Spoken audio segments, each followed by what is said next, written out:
بسم اللہ الرحمن الرحیم۔ ہوا وہی ہے، الذی جو، یصورو تصویر بناتا ہے، کم تمہاری، فی میں، الارحامی رحموں میں، کیفا جیسے، یشاء وہ چاہتا ہے، لا نہیں، الہ کوئی معبود، الا مگر، ہوا وہی، العزیز جو غالب ہے یا جو زبردست، الحکیم حکمت والا ہے۔ هو الذی یصورکم فی الارحام کیف یشاء وہ وہی ہے جو رحموں میں جیسے چاہتا ہے تمہاری صورتیں بناتا ہے، لا الہ الا ہوا اس کے سوا کوئی معبود نہیں ہے، العزیز الحکیم وہ کامل درجے کا کہ اقتدار والا اور بہت حکمت والا ہے۔ نحمدہ ونصلی علی رسولہ الکریم، اما بعد۔ سورہ آل عمران کی ورس نمبر 6 ہے، جس میں اللہ رب العزت اپنی ایک بہت بڑی قدرت کا ذکر فرما رہے ہیں۔ یاد رکھیے کہ سورہ آل عمران میں جو آیت بھی ہے اس کا کہیں نہ کہیں لنک جو ہے وہ عیسائیوں کے ساتھ بنتا ہے، اور عیسائیوں نے جو اشکالات پیش کیے تھے، جو سوالات نبی کریم صلی اللہ علیہ وسلم سے کیے تھے، ضمناً کہیں نہ کہیں ان کا رد اور ازالہ بھی ان صورتوں میں، ان آیات میں پایا جاتا ہے۔ اس خوبصورت آیت مبارکہ میں سب سے پہلے تو اللہ رب العزت یہ بتا رہے ہیں کہ اللہ وہ ذات ہے، پہلے اپنی قدرت کاملہ کا ذکر فرما رہے ہیں کہ اللہ وہ ذات ہے جو ماں کے رحم، ارحام رحم کی جمع ہے۔ آپ جانتے ہیں کہ رحم جو ہے ماں کی بچے دانی کو کہا جاتا ہے، جس میں یوٹرس، جس کے اندر جو ہے وہ بچے کی 9 ماہ تک وہاں پہ اس کا رہنا ہوتا ہے اور وہیں پہ اس کی گروتھ ہوتی ہے اور یہ سارا سلسلہ ہوتا ہے۔ اب اس رحم کے اندر یعنی ماں کے پیٹ میں اللہ رب العزت تمہاری صورتیں بناتا ہے، کیف یشاء جیسے وہ چاہتا ہے۔ اب ہم انسان ہیں، ہم جو خدا نخواستہ ایک بات اور ذہن میں رکھنی چاہیے، ہم کبھی کسی انسان کی شکل کا اکثر یہ اس کا ناک موٹا ہے، اس کا رنگ صاف نہیں ہے، اچھا یہ کہاں رکھا ہوا تھا، یہ کیسے تھا، عجیب عجیب باتیں ہم لوگ اللہ رب العزت کی بنائی ہوئی صورت کے بارے میں کرتے ہیں۔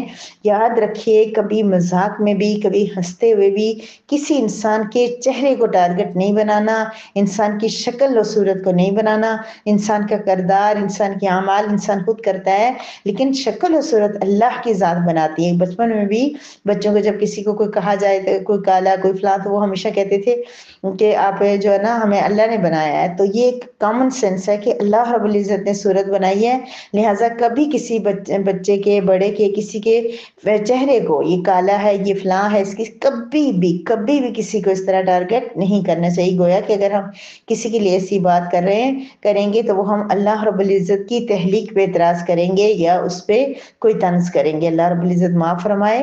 اللہ پاک فرما رہے کہ اللہ جیسے چاہتا ہے، یعنی کسی کو اگر اللہ رب العزت رنگ بلیک دینا چاہیں، وائٹ دینا چاہیں، اس کے ہونٹ پتلے رکھیں، موٹے رکھیں، ناک ترچھی رکھیں، موٹی رکھیں، جیسے چاہیں اللہ پاک اس کی شکل و صورت بھی بناتے ہیں۔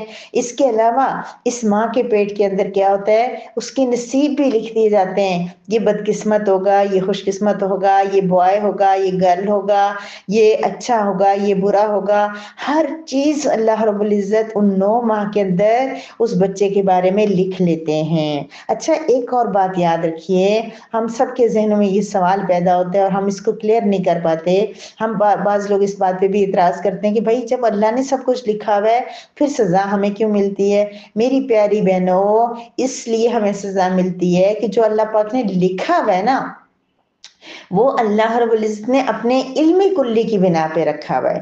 اللہ پاک نے انسان کو اختیار دیا ہوا ہے کہ انسان کفر اختیار کرے یا اسلام کرے، اچھا بنے یا برا بنے، نماز پڑھے یا نہ پڑھے، لیکن اللہ نے یہ بات پہلے سے کیسے لکھ لی کہ اللہ رب العزت کو پتا تھا کہ 10 فبرवरी की रात की इशा की नमाज ये बंदा पढ़ेगा या नहीं पढ़ेगा, अल्लाह पाक इस बात को जानते थे।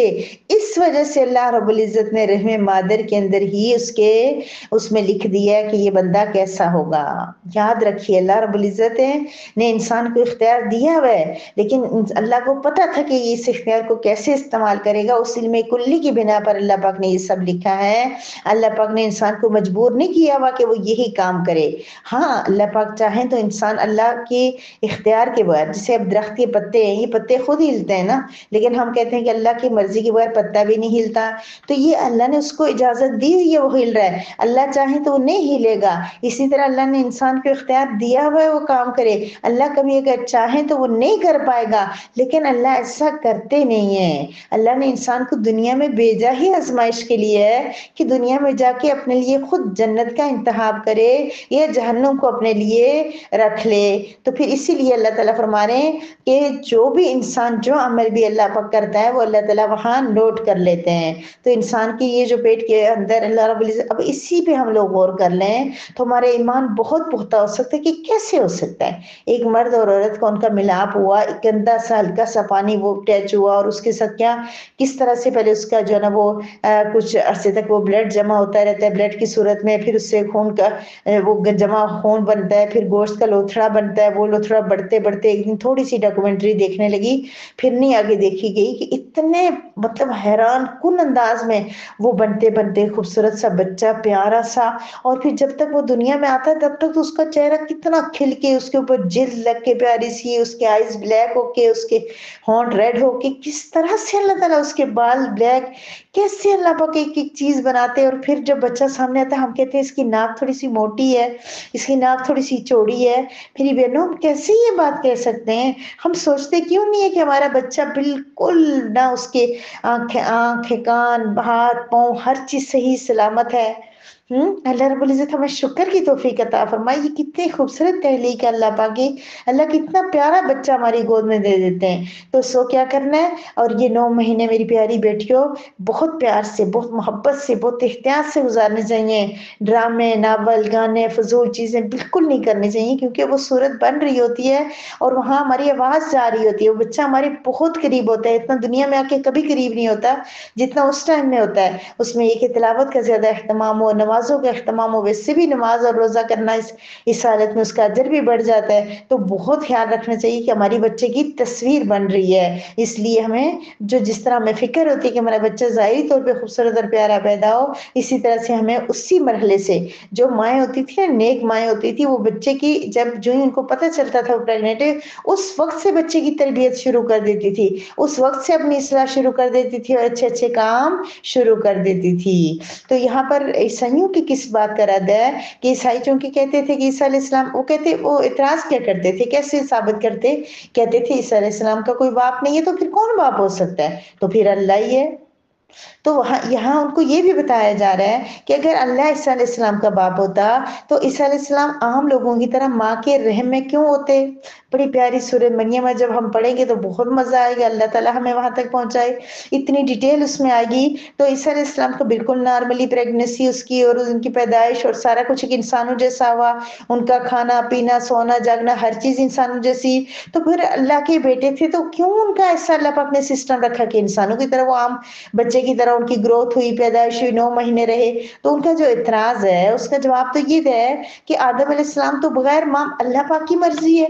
ये जो माँ बाप के मिलाप से अल्लाह पाक ने ये सिस्टम रखा है, ये भी रखने वाली कौन जात है? अल्लाह पाक की जात है। अल्लाह चाहे तो माँ बाप के मिलने से उनको बच्चे की पैदाइश कर दे, और वही अल्लाह, क्या वो उस माँ बाप के मिलने के अंदर इतनी ताकत है, उस चीज के अंदर इतनी ताकत है कि वो एक बच्चा पैदा हो जाए? नहीं, ये तो अल्लाह रब्बुल इज्जत इसको बनाते हैं। तो क्या अल्लाह के लिए मुश्किल है कि वो ये बच्चे की सूरत बगैर बाप की भी बना दे, सिर्फ माँ से बना दे? जैसे आदम अलैहिस्सलाम को तो बगैर माँ बाप के बना दिया, फिर वहां क्यों नहीं उनको कहते कि वो खुदा के बेटे? अम्मा हवा को बगैर माँ बाप के पैदा किया, वहां ये इतराज क्यों नहीं आता? तो ईसा अलैहिस्सलाम को क्यों ये अल्लाह का बेटा कह देते हैं? तो उसका जवाब दिया गया कि नहीं, जो माँ के बतन में पैदा हो वो खुदा नहीं हो सकता, रब का बेटा नहीं हो सकता, क्योंकि ला इलाहा इल्ला हुआ, वो अकेला है, उसका कोई माबूद नहीं है, अजीज गालिब भी है, हकीम हिकमत वाला भी है। इस यहाँ पर इस अजीज का बहुत डीप माना है कि अल्लाह रब्बुल इज्जत ने किसी इंसान को जो दिया होता है ना, उसमें भी हमें सेटिस्फाइड रहना होता है। अल्लाह की रजा में राजी रहना सिर्फ शक्ल के एतबार से नहीं है। अल्लाह पाक ने किसी को कम दिया हुआ है, किसी को ज्यादा, ये एक दुनिया का निजाम है। ये इख्तलाफ जरूरी है कि किसी को कम किसी को ज्यादा। अगर हर इंसान ही अमीर तरीन होता तो ये छोटे छोटे काम कौन करता, छोटी छोटी जरूरतें कौन पूरी करता इंसान की?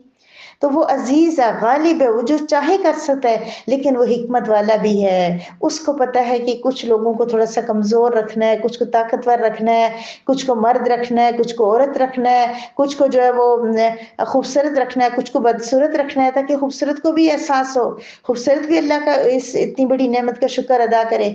तो हर चीज अल्लाह ताला की हिकमत के तहत है। ये अल्लाह ताला का तस्वीर बनाना हमारा ही, और फिर उसके अंदर किस्मतें लिखना और ये सब कुछ करना भी अल्लाह की बहुत सारी हिकमतों को लिए हुए है। अल्लाह का कोई काम हिकमत से हारी नहीं है। इसलिए हमें अल्लाह की रजा में राजी रहना चाहिए। कोई अगर अच्छी किस्मत लेकर पैदा हुआ है तो रश्क तो उस पर कर लें, लेकिन हसदें ना करें। किसी को खुश देखे तो उसे मजीद खुश रहने की दवा दें, तो अल्लाह पाक हमें भी खुशियां देगा।